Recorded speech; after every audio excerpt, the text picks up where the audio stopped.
नामस्विनम। बोलिए अहिंसा परमो धर्म की। देवादेव श्री पार्श्वनाथ भगवान की। गुरु नाम गुरु आचार्य श्री ज्ञान सागर जी महाराज की। आचार्य गुरुदेव भगवान श्री विद्यासागर जी महाराज की।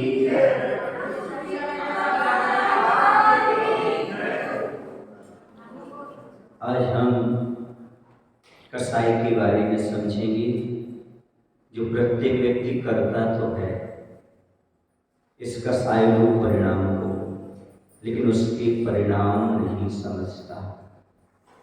कसाई किसे कहते हैं और कसाई करने से क्या हानि होती है, यह कसाई के उदय में ही जीव कैसे कर्म का बंध करता है, यह जानना परम आवश्यक है। जो आत्मा को संसार में परिभ्रमण कराती है उसे कसाई कहते हैं। जो कर्म रूपी खेत को जोतती है उसे कसाई कहते हैं।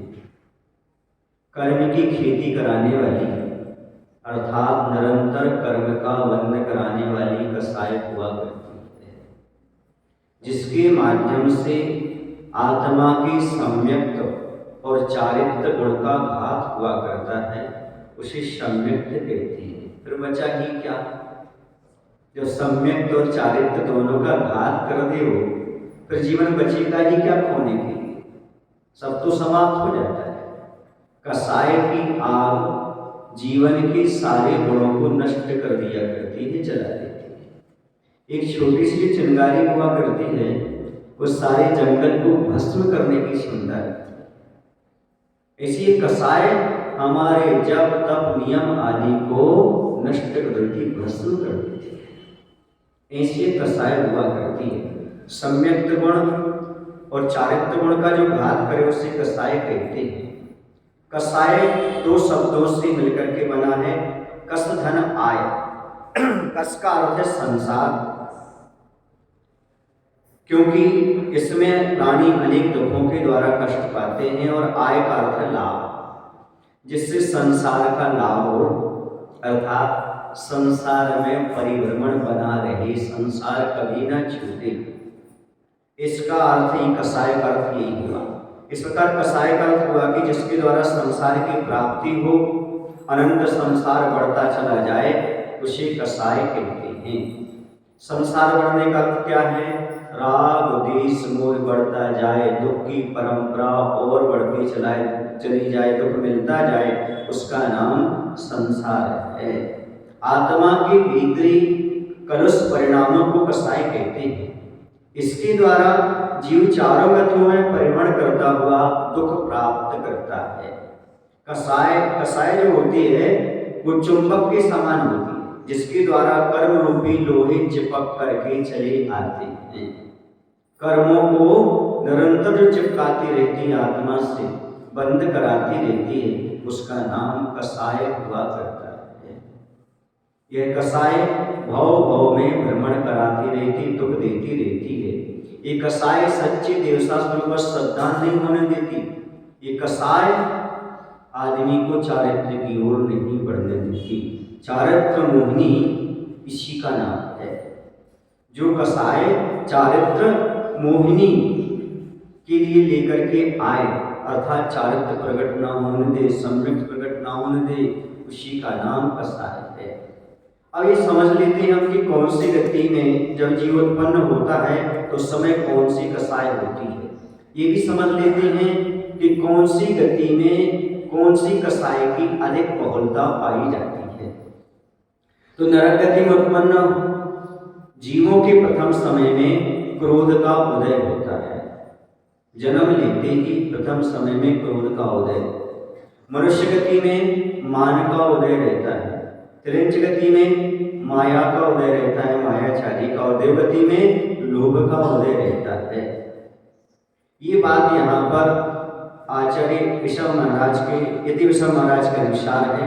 तुल्य पंडिती आदि ग्रंथों में इसका उल्लेख मिलता है। इन गतियों में इन्हीं कसायों की बहुलता भी रहती है। जैसे नरक गति में क्रोध की बहुलता रहती है, मनुष्य गति में मान की बहुलता रहती है, त्रिंच गति में मायाचारी की और देव गति में लोभ की रहती है। किंतु स्त्रियों में मान की जगह माया कसाई की ज्यादा बहुलता होती है। मनुष्य गति में मान होता है, लेकिन स्त्रियों में माया की ज्यादा बहुलता होती है। क्यों होती है? स्वभाव है। एक जगह तो ऐसा लिखा हुआ है, जैसे स्वभाव से भगवान की पूछा कि भगवान के अनंत चतुष्टय कैसे होते हैं, तो वे जैसे स्वभाव से स्त्रियों में माया पाई जाती है, मायाचारी होती है, वैसे ही भगवान के स्वभाव से अनंत चतुष्टय पाए जाते हैं। समझ रहे? स्वभाव समझते? जैसे पक्षियों को उड़ना नहीं सिखाया जाता, जैसे मछली को तैरना नहीं सिखाया जाता, जैसे इस पर्याय में मायाचारी को सिखाना नहीं पड़ता। ये कहलाती है स्वभाव से, या यूं कहा जाए बहुलता इस प्रकार की रहती है। मनुष्य पर्याय में मान की बहुलता कैसी रहती है? आपने देखा होगा कि छोटा सा गोद का बच्चा भी है, वह अभी बोलना तो जानता नहीं, फिर भी मचलना जानता है। मैं भी इस घर में आया हूं, मेरा भी अस्तित्व है। दूध पिलाने में मां देर कर देती है, मचल जाता है। मचलना किसका है? हमारे मन की नहीं होना, ये तो अहंकार है। आई एम समथिंग, मैं भी कुछ हूं, इस घर का मैं भी सदस्य हूं। सब अपने काम में लग गए हैं। नाम हाँ, नाम नहीं बोल पाए तो नहीं कसाई।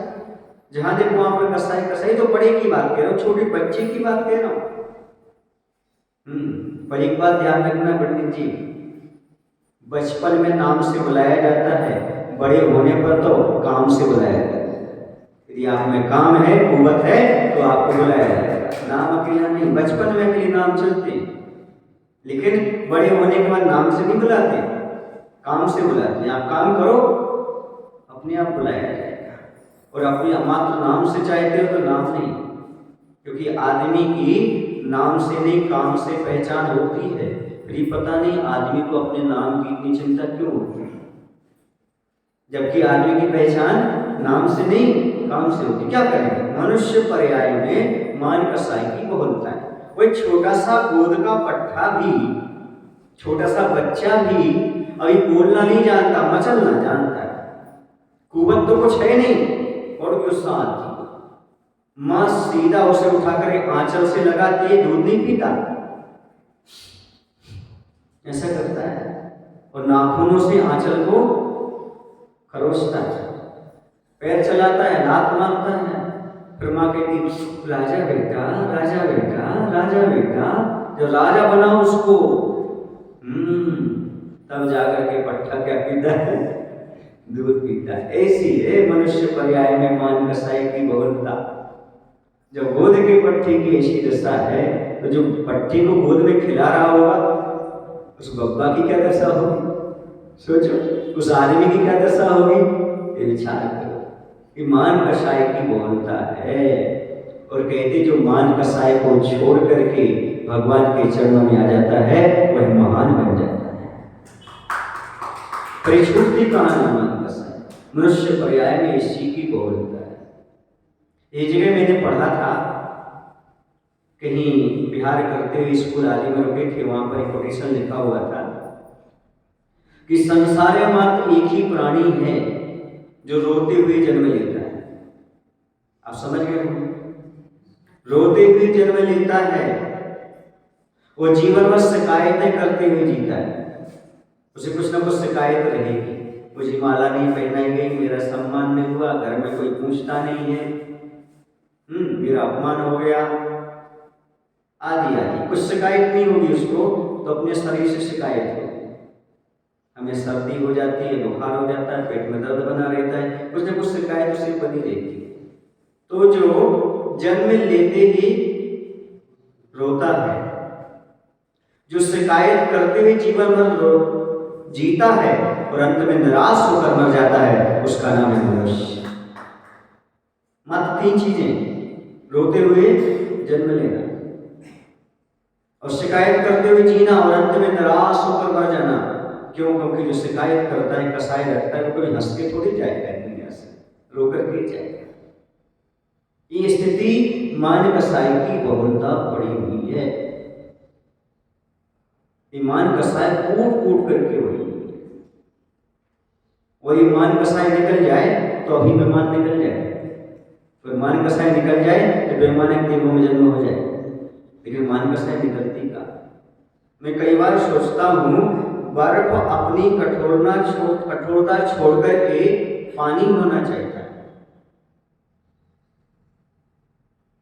बर्फ अपनी कठोरता छोड़कर पानी होना चाहता है, लेकिन इंसान अपनी कठोरता छोड़कर क्यों सम्यक ज्ञानी नहीं होना चाहता है? यदि सम्यक ज्ञानी हो जाए तो कल्याण हो जाए, और नहीं, उसकी कसाई छूटती नहीं है। देवों में लोक कसाई की बहुलता होती है। देवता गण बड़े बड़े देवों की रिद्धि आदि वैभव आदि देख करके ईर्ष्या करते हैं, ऐसा मिल जाए, ऐसा मुझे भी ऐसा मिलना चाहिए। और अंत समय जब छूटने लगता है तो उन्हें बड़ा दुख होता है। मरब तो विलाप करत दुख से, अब मेरा ये सब वैभव छूट जाएगा। वैभव छूट रही तो लोभ है, जो हमारे पास है वो छूट ना जाए, इसी का नाम लोभ है। और आ जाए, इसका नाम तृष्णा है। जो हमारे पास है वह छूट ना जाए, चला ना जाए, इसका नाम लोभ है। और जो है, और दुनिया में सब कुछ मेरे पास आ जाए, जो नहीं है उससे जो है वो तो ठीक है, जो नहीं है वो भी आ जाए, इसका नाम तृष्णा है। तो उनके पास लोभ कसाई की बहुलता रहती है, और त्रिंच में मायाचारी रहती है। आप देखते ही बिल्ली देखो ना, मायाचारी से आकर के चुपचाप दूध पी करके चली जाती है। त्रिंच अपनी आपका जो सामग्री है, अनाज वगैरह खुला पड़ा है, चुपके से आकर के आ जाते हैं। और भी उनके अंदर बहुत सारी मायाचारी के परिणाम बने रहते हैं। तो नरक गति में क्रोध, क्योंकि वहां पर तो मारकाट चलती रहती है, एक दूसरे को मारना, बढ़ाना, लड़ना ही चलता है। देख करके एक नार की दूसरे नार को ऐसा घूरता है जैसे एक मोहल्ले की दूसरे मोहल्ले के कुत्ते को घूरता है। ऐसी दशा होती है। वहां पर क्षेत्र का ऐसा प्रभाव है, वहां पर क्रोध हमेशा बना रहता है। और ये चारों गतियों की स्थिति हुई। अब कसाई कितने प्रकार की होती है? तो कसाई सामान्य से 4 प्रकार की होती है: क्रोध, मान, माया, लोभ। इनमें भी अनंतानुबंधी, अप्रत्याख्यान, प्रत्याख्यान और संजलन, ऐसे 4 को लेकर के चलती है। जैसे अनंतानुबंधी क्रोध, मान, माया, लोभ, अप्रत्याख्यान क्रोध, मान, माया, लोभ, प्रत्याख्यान क्रोध, मान, माया, लोभ, और संजलन क्रोध, मान, माया, लोभ। ऐसे 4 चौका कितनी हो जाती है? 16 हो जाती हैं।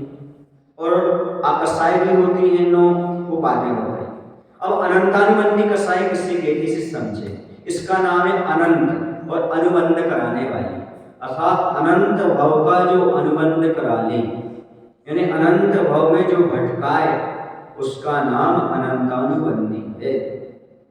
अनंत भावों को बांधना ही जिसका स्वभाव है, वह अनंतानुबंधी कसाई कहलाती है। यह कसाई द्विमुखी नागिन है।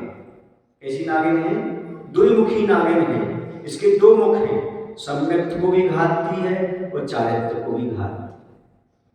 न सम्यक्त उत्पन्न होने देती है और न चारित्र उत्पन्न होने देती है, क्योंकि सम्यक्त के बिना कोई चारित्र होता नहीं है। तो सम्यक्त का घात किया तो समझो साथ में उसने चारित्र का भी घात कर ही दिया। ऐसी है द्विमुखी नागिन होती है। न तो सम्यक दर्शन उत्पन्न होने दी, सम्यक मतलब सच्चा श्रद्धान, सच्चा विश्वास, देवशास्त्रों पर श्रद्धान, 7 तत्वों पर श्रद्धान, सत्य पर विश्वास नहीं जगाने देती है, वस्तु स्वरूप को नहीं जानने देती है। 7 तत्व क्या है, इन पर श्रद्धान नहीं जमाने देती है। 9 पदार्थ क्या है, 6 द्रव्य क्या है, पंचास्थि क्या है, आत्मा क्या है, शरीर क्या है, इस पर विश्वास नहीं जमाने देती। ये काम ये अनंतानुबंधी कसाई का है। अप्रत्याख्यान कसाई, दूसरी अप्रत्याख्यान कसाई जो देश संयम का घात करती है, वह अप्रत्याख्यान कसाई है। अप्रत्याख्यान अर्थात देश संयम को जो आवरण करे, देश संयम को या संयमा संयम को ना होने दे, वह अप्रत्याख्यानावरण कसाय कहलाती है। आपकी भाषा में मैं कह दूं तो दो प्रतिमा नहीं दे सकता। ये क्या नहीं ले सकता? सम्यक दर्शन तो प्राप्त कर लेगा, इसे श्रद्धांत तो हो जाएगा, लेकिन क्योंकि अनंतानुबंधी कसाय चली गई तो सम्यक दर्शन उसके पास आ जाएगा, लेकिन अप्रत्याख्यान जो कसाय है, प्रत्याख्यान में त्याग रूप परिणाम नहीं करने देगी, अर्थात अनुव्रत ग्रहण नहीं करने देगी, पंचम गुण स्थान प्रकट नहीं होने देगी, चतुर्थ गुण स्थान तक ही रह पाएगा। कहाँ रह पाएगा? चतुर्थ गुण स्थान। असंयमी तो हो सकता है, असंयमी के साथ साथ सम्यक दृष्टि हो सकता है, और सम्यक दृष्टि हो सकता है, लेकिन व्रत ग्रहण नहीं कर सकता। दो प्रतिमा लेने के भाव नहीं होंगे, कहीं ना कहीं उस कमजोरी पलती रहेगी।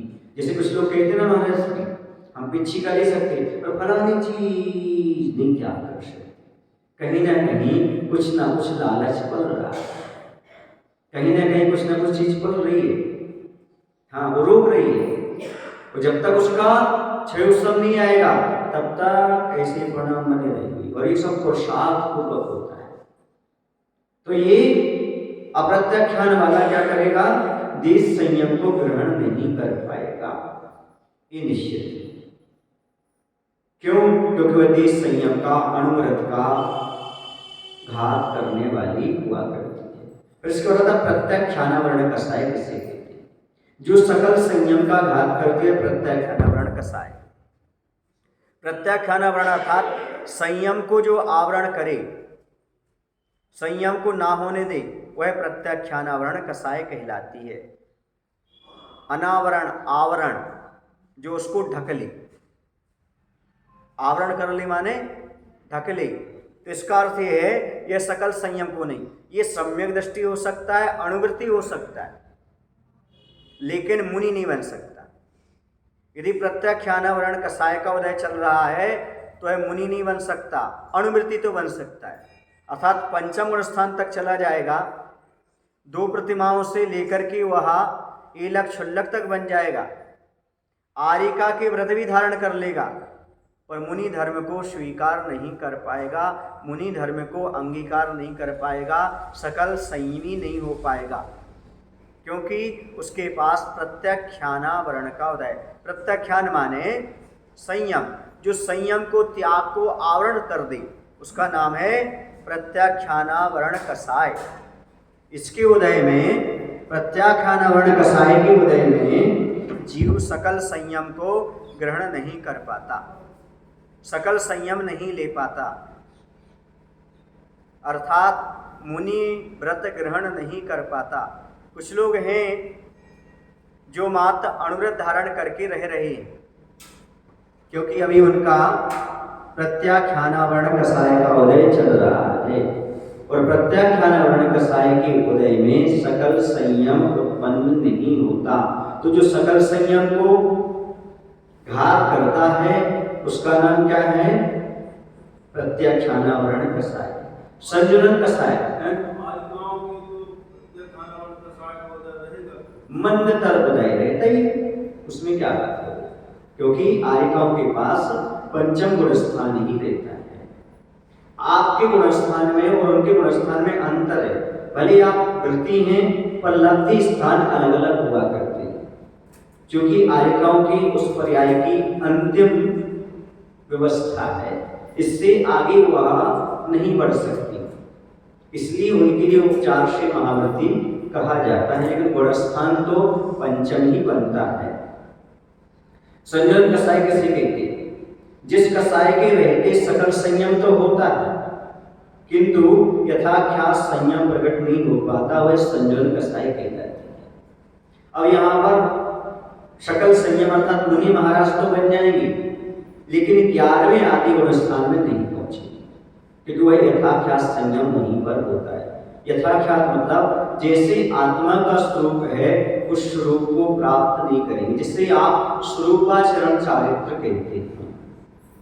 आजकल तो लोग चौथे गुण स्थान में मानने लगे स्वरूपाचरण चारित्र, लेकिन वो गलत है। स्वरूपाचरण चारित्र वह कहलाता है यथाख्यात चारित्र जैसा। समझ में आया? स्वरूपे चरणम स्वरूपाचरणम। तो यह जो है वह यथाख्यात चारित्र को प्राप्त नहीं हो पाएंगे। संयोजन कषाय है तो यह जो है 10वें गुण स्थान तक चले। हाँ चलेगी वो तो ऐसा। तो संयोजन कषाय पूर्ण रूप से चलती रहती है तब तक यथाख्यात चारित्र सकल संयम हो जाएगा। मुनि महाराज जी बन जाएंगे, मना परे ज्ञान प्राप्त कर सकते हैं, परिहार विशुद्धि संयम आदि प्राप्त कर सकते हैं, लेकिन यथाख्यात चारित्र को प्राप्त नहीं करते। ये चारों कषायों का हमने अभी देखा क्या नेचर होता है, क्या स्वभाव होता है, ये क्या क्या काम करती है। अब समझ लो आपको मुनि बनना हो तो समझो संयोजन तक आना पड़ेगा, अनंतानुबंधी असत आदि कषायों को छोड़ना ही पड़ेगा। और 6 महीने से अधिक किसी से बैर विरोध रख लोगे तो अनंतानुबंधी आके धमक लेगी, आप अनंतानुबंधी से ऊपर उठ ही नहीं पाओगे। फिर कितना भी आप पूजन कर लेना, अभिषेक कर लेना, दान दे लेना, लेकिन 6 महीने से अधिक कषाय का आपका वासना काल चल गया तो आप मिथ्यात्व में आ जाएंगे, जिन शासन से बाहर हो जाएंगे। भले आप पूजन कर रहे हो, अभिषेक कर रहे हो, दान दे रहे हो, और भले ही आप बाहर से कोई भी व्रत का पालन कर रहे हो, उससे कोई मतलब नहीं, मिथ्यात्व में आना पड़ेगा, पहले गुणस्थान आदि में आना पड़ेगा, असंयम की दशा में आ जाए। अब कषायों के अनुभाग शक्तियों के दृष्टांत कौन कौन समझिएगा। अनुभाग माने फलदान शक्ति, फल देने की शक्ति कैसी होती है, तो अनंतानुबंधी क्रोध पत्थर की रेखा के समान। अनंतानुबंधी क्रोध कैसा होता है, पत्थर की रेखा के समान। जैसे पत्थर पर एक रेखा खींच दो तो 6 महीने से ज्यादा पता नहीं कब तक चलती रहे वो रेखा, मिटती नहीं। ये होती है अनंतानुबंधी क्रोध की दशा। अप्रत्याख्यान क्रोध भूमि की रेखा के समान, जो पानी से मिट जाती है, अर्थात जो 6 महीने के पहले पहले क्या होती है, मिट जाया करती है। प्रत्याख्यान वर्ण क्रोध बालू की रेखा, भूमि की रेखा समझते हो आप, जो हल चलाते ना, हल चलाते ना, तो वो रेखाएं बन जाती खेत में, उसकी बात करें। अप्रत्याख्यान वर्ण क्रोध बालू की रेखा, जो हवा के झोंके से मिट जाए, अर्थात 15 दिन के भीतर भीतर जो समाप्त हो जाए। संजुलन क्रोध जल की रेखा, इस तरफ से खिंचती जा रही, उस तरफ से मिटती जा रही, अंतर मुहूर्त में समाप्त। ये मुनि महाराज का क्रोध, करे नियम नहीं है, लेकिन संजुलन क्रोध की बात कह रहा हूं, इसके इतना ही वासना का। अनंतानुबंधी अब आएगा मान, ये चारों हो गए, क्रोध 4 हो गए, अनंतानुबंधी क्रोध, अप्रत्याख्यान क्रोध, प्रत्याख्यान क्रोध और संजन क्रोध। पत्थर की रेखा अनंतानुबंधी क्रोध, अप्रत्याख्यान क्रोध भूमि की रेखा, प्रत्याख्यान वर्ण क्रोध बालू की रेखा, संजन क्रोध जल की रेखा। अब अनंतानुबंधी मान कितना कठोर होता है, तो पत्थर के खंबे के समान। पत्थर का खंबा झुक नहीं सकता, टूट तो सकता है पर कभी झुक नहीं सकता, ऐसी इतनी अकड़ होती है उसमें, क्यों है, अकड़ करके टूट तो सकता है पर कभी झुक नहीं सकता। दूसरा है अप्रत्याख्यानावरण मान, अस्थि, अस्थि माने हड्डी, हड्डी के खंबे के समान, स्तंभ के समान, पुरुषार्थ से थोड़ी बहुत मुड़ जाया करती है। प्रत्याख्यानावरण मान काष्ठ का स्तंभ, अर्थात पीछे की डंडी के लो, बेंत होती ना, ये पीछे की जो डंडी बेंत, इसके समान यह प्रत्याख्यानावरण मान होता है जो मुड़ जाता है। और संजन मान लता स्तंभ, लता के समान, वो तो बहुत जल्दी मुड़ जाती, लता नहीं समझते हो, बेल बहुत जल्दी मुड़ जाया करती। फिर आता है अनंतानुबंधी माया, बांस की जड़। कभी आपने बांस की जड़ देखी, कितनी घूमी हुई होती है, वक्र होती है, मुड़ी हुई होती है, बांस की जड़ ऐसी होती है। तो बांस की जड़ के समय अनंतानुबंधी माया, मायाचार्य। अप्रत्याख्यान माया मेढ़े की सींग के समान, बांस की जड़ से थोड़ी कम टेढ़ी होती। मेढ़ा समझते हो, बकरा जैसा होता ना वो मेढ़ा, जो उसके ऊन निकालते जिसके बाल उसमें, तो ये सब मेढ़ा होता है, उसके इस प्रकार की सींग होती है। क्या भेड़ बोलते हैं आप लोग, भेड़। प्रत्याख्यानावरण माया गोमूत्र के समान, गो के मूत्र की पत्र रेखा के समान। गाय जब चलती जाती है और वह उस पोजीशन में हो तो गोमूत्र के समान, संजलन माया खुरपे के समान या लेखनी के समान। वो स्याही पेन आता था, स्याही पेन उसकी जो निब होती ना लेखनी, उसके समान या खुरपा के समान। खुरपा ऐसा होता ना, ऐसा टेढ़ा, थोड़ा कम हो जाता है उससे, बांस की जड़ से, मेढ़े की सींग से और कम, और गोमूत्र के बक्रस्ता से और कम, खुरपे के समान, ये लेखनी के समान, ये संजलन माया है। इसके बाद आता है अनंतानुबंधी लोभ, कृमि राग के समान। कृमि राग कोई रंग होता है, हिरमिच, हाँ हिरमिच बोलते हैं उसको, जो आप लोग नीचे जमीन पर जब वो डालते हैं ना दाने वगैरह, उसको सेट करते हैं, हिरमिच। कृमि राग के समान। अप्रत्यक्षान वर्ण लोभ, गाड़ी का ओंगन या जो मिट्टी तेल से साफ हो जाता है। गाड़ी का ओंगन देखा, जो बैलगाड़ी चलती ना, वो उसकी चाक जब आवाज करने लगते हैं, चाक और एक्सल के बीच में ओंगन फंसती, गिरी से बोलते ना उसको ओंगन, वो गाड़ी का ओंगन, जो कि आपका किससे साफ हो जाता है, कैल्शियम से साफ हो जाता है। लेकिन जो कृमि राग रंग है ना, वह तो कपड़ा ही फट जाए तो भी नहीं छूटता। प्रत्यक्षान वर्ण लोभ, कीचड़ के समान, जल से धुल जाता है। संजलन लोभ, हल्दी के रंग के समान, धूप में रख दो और उड़ जाए। ये सब बताया अविवाह कैसा कैसा कषायों का होता है। अब यहाँ पर ये समझना है हमारे लिए, मरण के समय किस प्रकार से कहाँ जन्म लेते। कुछ लोग कहते हैं भैया वो तो झुक ही नहीं सकता, तो समझो किसके समान है, अनंतानुबंधी मान चल रहा उसका, तभी तो झुकना नहीं चाहिए। हम तो कई बार कहते हैं थोड़े तुम झुको थोड़े हम झुकें, थोड़े तुम अकड़ो थोड़े हम अकड़े, थोड़े तुम अकड़ो थोड़े हम अकड़े, टूटने की नीयत यही बनती है। थोड़े तुम झुको थोड़े वो झुके, मिलने की नीयत यही बनती है। थोड़े बे अकड़े थोड़े जे अकड़े तो टूट गए, थोड़े बे झुके थोड़े जे झुके तो मिल सकती हो, वरना टूटे बिना रह नहीं सकते। तो मरण के समय किस कसाय से कहाँ जन्म लेते, जरा सुन लो। अब कसाय करने से पहले समझ लो कि कसाय करोगे तो कहाँ जाओगे। आज तो मनुष्य पर्याय सम्मान मिल रहा है, आप तो सब आपके पास जैसा चाहो वैसा कर सकते हो। अनंतानुबंधी कसाय से नरक गति मिलती, कहाँ जाना पड़ता, नरक गति में।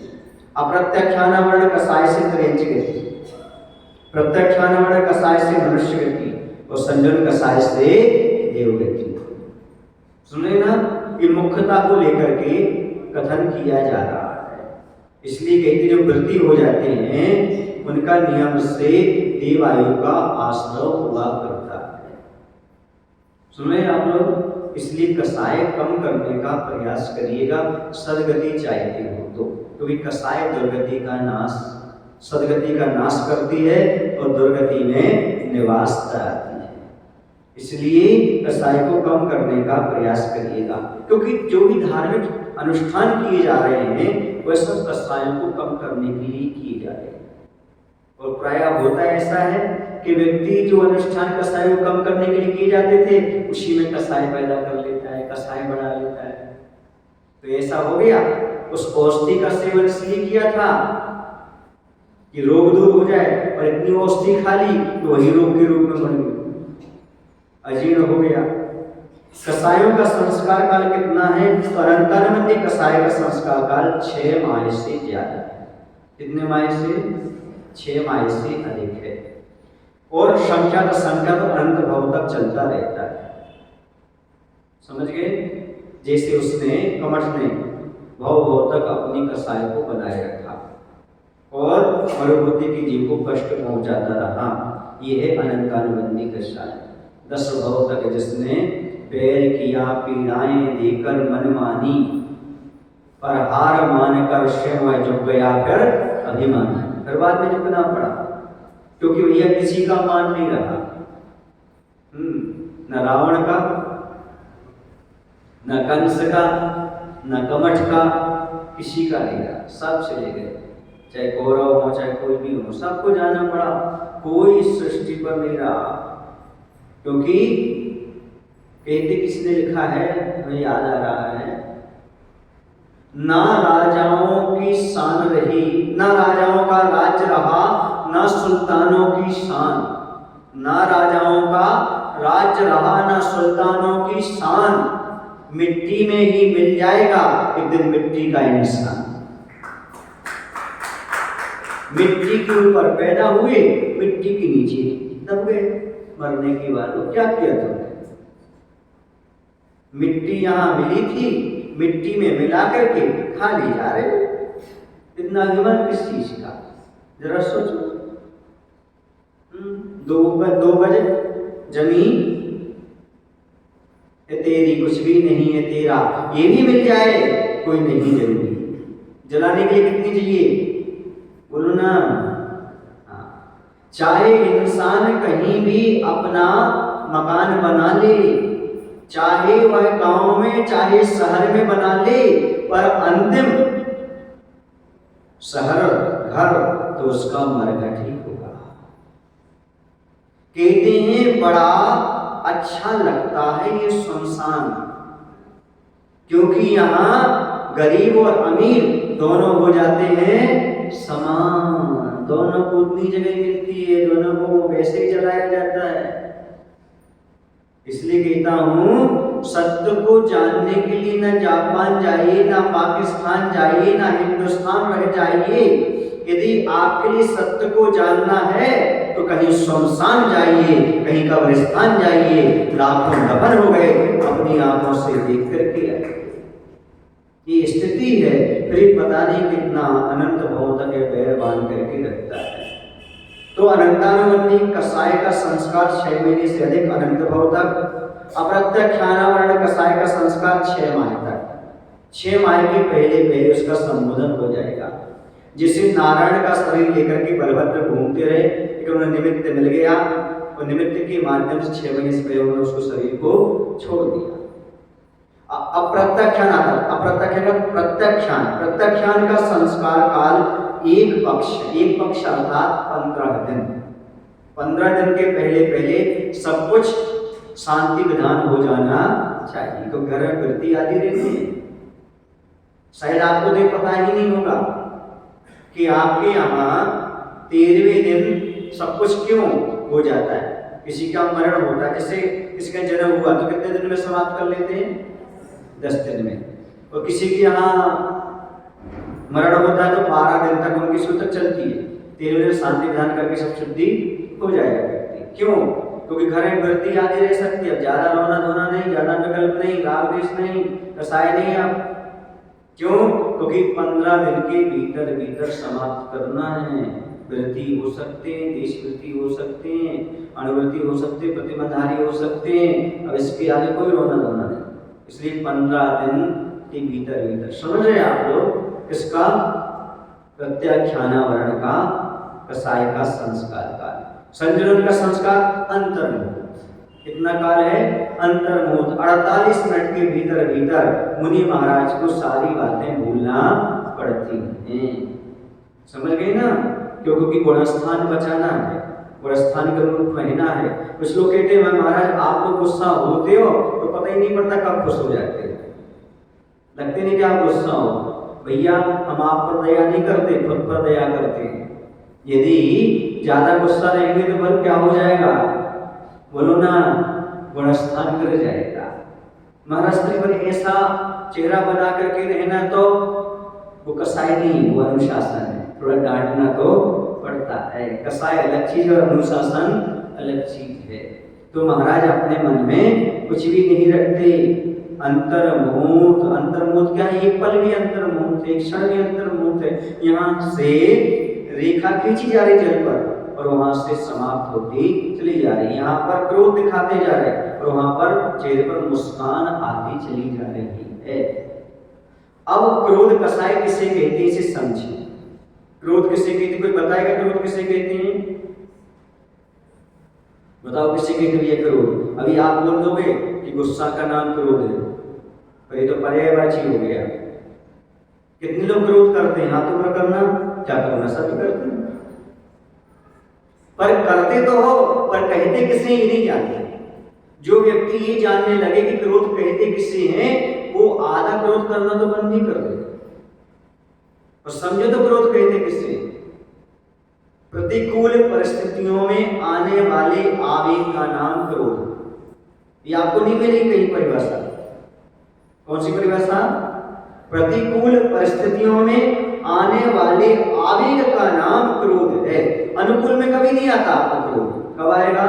जब प्रतिकूल परिस्थितियां बन जाएंगी तब आपके अंदर एक आवेग आएगा, उसी का नाम क्या है? क्रोध। सुधीर समझ रहे हैं? हाँ, जब देखो तब क्रोध नहीं आना चाहिए, क्रोध का शमन करना चाहिए। और बड़ों पर क्रोध तो आना ही नहीं चाहिए, उपकारी पर क्रोध तो करना ही नहीं चाहिए, क्योंकि उपकारी भले ही हमारे साथ डांट फटकार करे पर उपकारी पर क्रोध तो करना ही नहीं। ये जीवन की बहुत बड़ी भूल है कि हम उपकारी पर, माता पिता पर, गुरु पर या किसी पर क्रोध दर्शाने लगते हैं। कभी नहीं होना चाहिए। तो ये क्रोध क्या है? अपने और पर के उपघात या अनुपकार करने आदि करने की क्रूर परिणाम क्रोध है। क्योंकि जहां पर क्रूरता आती है वहीं पर क्रोध आता है। जहां पर विवेक समाप्त हो जाता है वहीं पर क्रोध उत्पन्न होता है। इससे किसी का अहित हो या ना हो, स्वयं का अवश्य हो जाता है। क्रोध जलती हुई अंगारे की तरह है, जिसे दूसरे पर फेंकने से वह जले या न जले, स्वयं का हाथ जल ही जाता है। इसमें हृदय की धड़कन बढ़ जाती है, हाथ पैर कांपने लगते हैं, आंखें लाल हो जाती हैं, हित अहित का विवेक समाप्त हो जाता है। ऐसी परिणति कराने वाले का नाम क्रोध हुआ करता है। समझ गए ना? क्रोध करने का अर्थ है दूसरे की गलती की सजा खुद को देना। गलती सामने वाले ने की और आप क्रोध करके स्वयं को सजा दे रहे हो। कभी शरीर में भी नुकसान हो रहा है और कर्म का बंध भी हो रहा है। ऐसा कौन सा विवेक है आपका? इसको समझने की आवश्यकता है। इसलिए क्रोध क्रूर परिणाम है ये मान करके चलिएगा। विपरीत परिस्थितियों में आने वाले आवेग का नाम क्रोध है। इस क्रोध से जो बच गया समझो उसने बहुत बड़ा काम कर लिया। कहते हैं जो अपना क्रोध पी नहीं पाते वो रात दिन जला करते। कहते हैं स्वर्ग के द्वार उसी को खुले हैं जो अपराधी को क्षमा करना जानता है। क्रोध से कभी किसी का भला नहीं हुआ। आप लोग बता दो, अच्छा क्रोध से कौन सी अच्छी चीज होती है? पहले से तो क्रोध ही अच्छी चीज नहीं होती। आज जैसे कहते क्रोध करना है तो करो, हम छूट देते हैं, पर क्रोध पर क्रोध करो, क्रोध ही पर नहीं करो। इस पर ये क्रोध क्यों महाराज? क्रोध पर क्रोध करो, क्रोधी पर कभी क्रोध मत करो, क्योंकि क्रोध पर क्रोध करने वाला बोध को प्राप्त हो जाता है, लेकिन क्रोधी पर क्रोध करने वाला अपना बोध और बोधि सब कुछ खो बैठता है। इसलिए अपने ज्ञान को, बोधाने ज्ञान को बनाए रखना चाहते हो तो क्रोध पर कंट्रोल करो। आप क्रोध नहीं छोड़ सकते, मुझे पता है। आज वर्तमान में कोई क्रोध से रहित नहीं हो सकता, कसायों से रहित नहीं हो सकता, क्योंकि सत्तम स्थान से ऊपर नहीं उठ सकता। संजन कसाय तो मुनि महाराज के पास भी रहती है, संजन क्रोध तो महाराज के पास भी रहता है, लेकिन हम बच तो सकते हैं। एक बात बताऊं आपको, यदि आपको धोखे से करंट पकड़ने में आ जाए तो पकड़े नहीं रहो, तत्काल छोड़ने का प्रयास करो। ऐसा करते हैं क्या? आप करंट पकड़ने तो पकड़े रहते हैं क्या कि तत्काल छोड़ देते हैं? यदि अंगार पकड़ने में आ जाए जलता हुआ, तत्काल छोड़ दो, पकड़ो मत। आप लोग भगोनी उठाते ना, भगोनी बर्तन गरम, तत्काल उठा के रख देते, पकड़े रहते। तत्काल उठा के रख दो तो हाथ नहीं जल पाता, अभ्यस्त हो जाते हैं, और थोड़ी देर हो गई तो हाथ जल जाता है। कभी कभी अच्छे अच्छे अभ्यस्त व्यक्ति भी भगोनी आदि उतारते समय क्या होता है? जल जाएगा। अच्छे अच्छे रसोईया ही चुप कर देते हैं। इसलिए बहुत सावधानी रखना पड़ती है। आप क्रोध से स्वयं बचें और दूसरे को बचाने का प्रयास करें, क्योंकि क्रोध बहुत ही भयंकर समस्या है। परिवार, समाज, राष्ट्र सबको यदि परेशानी में डालने वाली कोई समस्या है तो उसका नाम है क्रोध। इस क्रोध से बचने का प्रयास करें। बोले महावीर भगवान की जय, आचार्य विद्या सागर जी महाराज की जय। बोले हे प्रभु, हम सभी को इतनी शक्ति, इतनी बुद्धि, देने की कृपा करो, ताकि हम अपने उपकारी पर कभी क्रोध न करें, और क्रोध करें भी तो स्टोर ना करें, उसे ज़्यादा देर तक रखें ना। नमो शिवाय।